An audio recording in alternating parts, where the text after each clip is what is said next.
With the rise of AI in the world, some people are rooting for it and some people are against it. People who are against it making points on how it will take their jobs and whatnot.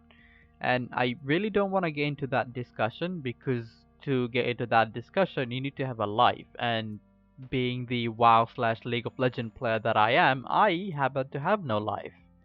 But I can go into discussion about League of Legends and AI and esports in general. I played League of Legends for 6 or 7 years and most of my gaming habits are all based around esports.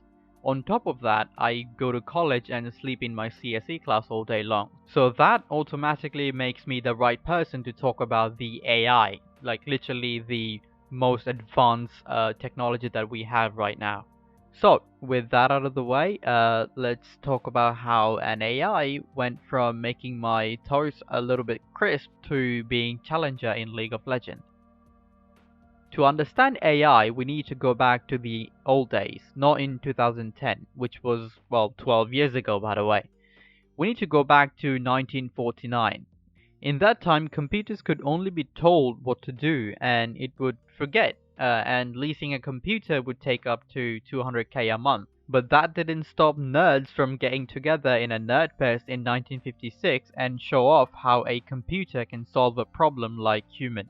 The Nerdfest was called Dartmouth Summer Research Project on Artificial Intelligence, hosted by John McCarthy and Marvin Minsky in 1956.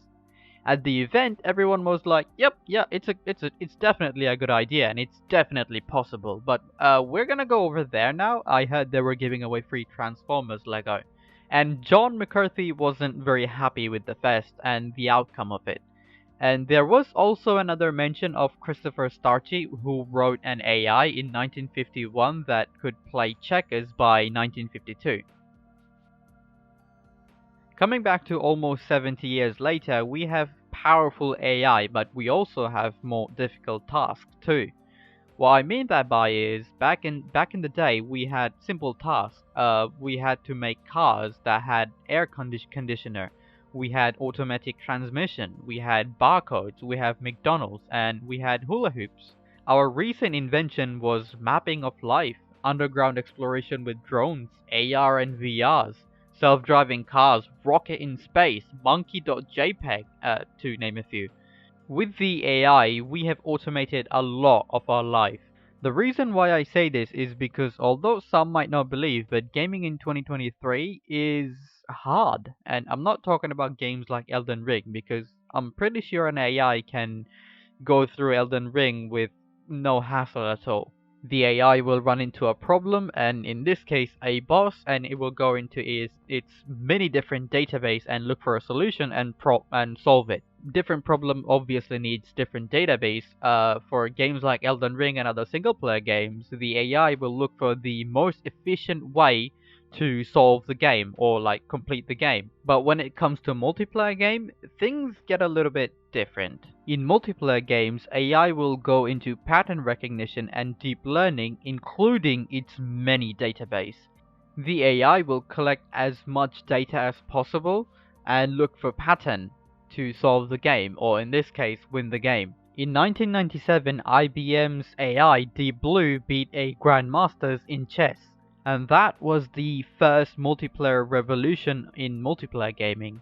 In terms of modern games, OpenAI was able to beat world champions of Dota with a roster of 17 champions, or heroes in this case. Their devs are saying with enough time, the AI will be able to play all the champions in the game and beat real teams. And as scary as it seems, but it's true. The AI, with enough time, can beat actual players, and we've already seen it in a Dota 2 public match, where AI was able to beat 98% of player base. And if you think about it, then the process is pretty simple.